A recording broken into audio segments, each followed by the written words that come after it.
আকীদা সিরিজে অংশগ্রহণের ব্যাপারে কিছু নির্দেশনা। আলহামদুলিল্লাহি রাব্বিল আলামিন ওয়াসসালাতু ওয়াসসালামু আলা রাসূলিহিন নাবিয়্যিল আমিন ওয়া আলা আলিহি ওয়া আসহাবিহি আজমাইন, আম্মা বা'দ। যে কোনো কাজ সুন্দরভাবে সম্পন্ন করার জন্য চাই একটি সুন্দর পরিকল্পনা। আমাদের এই আকীদা সিরিজ থেকে মুমিন ভাই বোনেরা যাতে ভালোভাবে উপকৃত হতে পারেন, এজন্য আমরা কিছু জরুরি দিক নির্দেশনা পেশ করতে চাই। প্রথমত, আমাদেরকে আকীদার গুরুত্ব ভালোভাবে অনুধাবন করতে হবে। একজন মুমিনের জীবনে আকীদা হলো বিল্ডিংয়ের ফাউন্ডেশনের মতো। ফাউন্ডেশনের ওপর যেমন ভবন নির্মিত হয়, ঠিক তেমনি আকীদার ভিত্তির ওপর নির্মিত হয় নেক আমল ও ইবাদতের ভবন। তাই রাসূলুল্লাহ সাল্লাল্লাহু আলাইহি ওয়াসাল্লাম যখন মক্কায় ইসলামের দাওয়াত শুরু করেন, তখন সর্বপ্রথম তিনি আকীদার দাওয়াত দেন। কারণ আকীদা বিশুদ্ধ না হলে আমলের কোনো মূল্যই নেই। ইবাদত গ্রহণযোগ্য হওয়ার জন্য মুমিন হওয়া শর্ত। আল্লাহ তাআলা বলেন, মান আমিলা সালিহাম মিন যাকারিন আও উনসা ওয়া হুয়া মুমিন ফালানুহয়িয়ান্নাহু হায়াতান তাইয়্যিবাহ ওয়া লানাজজিয়ান্নাহুম আজরাহুম বিআহসানি মা কানু ইয়ামালুন।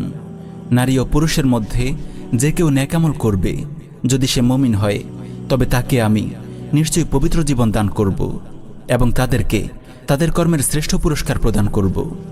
এই আয়াতে ওয়াহুয়া মুমিন বলে আল্লাহ তাআলা নেক আমল কবুল হওয়ার জন্য মুমিন হওয়ার শর্ত আরোপ করেছেন।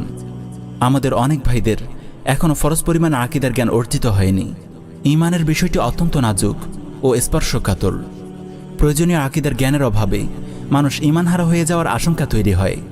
কারণ সে অজ্ঞতাবশত এমন কিছুতে বিশ্বাস রাখে, কিংবা এমন কোনো কথা বলে বসে, অথবা এমন কাজ করে বসে যা তার ঈমানকে ধ্বংস করে দেয়।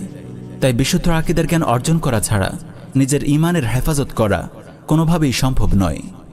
ইনশাআল্লাহ আমরা কেবল আকীদার মৌলিক দিকগুলো আলোচনা করার প্রয়াস পাব, যেগুলো মুমিনের ঈমানের গঠন ও সুরক্ষার জন্য জরুরি। বিস্তারিত ব্যাখ্যা কিংবা মতবিরোধপূর্ণ শাখাগত বিষয়গুলো এড়িয়ে যাব, যাতে আওয়াম ভাইদের অনুধাবন করতে কষ্ট না হয়। আর আমাদের আলোচনার ভাষা হবে একেবারে সরল ও প্রাঞ্জল। প্রায়শ আমরা দর্শগুলো কেবল দেখার জন্য দেখি, শেখার খেয়াল আমাদের অনেক সময় থাকে না। আকীদা সিরিজটিকে আমরা অত্যন্ত গুরুত্বের সঙ্গে নেওয়ার আহ্বান করব। যেসব ভাইদের এখনও ফরজ পরিমাণ আকীদার জ্ঞান শেখা হয়নি, তাদের এই সুযোগ কাজে লাগানোর চেষ্টা করা উচিত। প্রতিটি পর্ব যেন আমাদের ভালোভাবে আয়ত্ত হয়ে যায়। প্রয়োজনে আমরা ডাউনলোড করে নিয়ে বারবার দেখব, যতক্ষণ না ভালোভাবে হৃদয়ঙ্গম হয়ে যায়।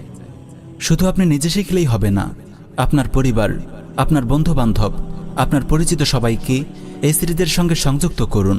তাদের মাঝেও আকীদার জ্ঞান ছড়িয়ে দিন। আপনি যা শিখলেন তা অন্যদেরকে পৌঁছিয়ে দিন।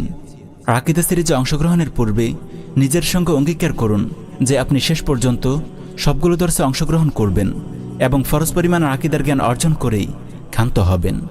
আর আপনার পরিবারকেও বিশুদ্ধ আকীদার মজবুত ভিতের ওপর গড়ে তুলবেন। এটি আপনার দ্বীনী দায়িত্বের মধ্যে পড়ে। ইনশাআল্লাহ আমরা প্রতিটি দর্শের পিডিএফ লিংক ডেসক্রিপশনে দিয়ে দেব। আপনারা ডাউনলোড করে নেবেন এবং সবাইকে শেয়ার করবেন।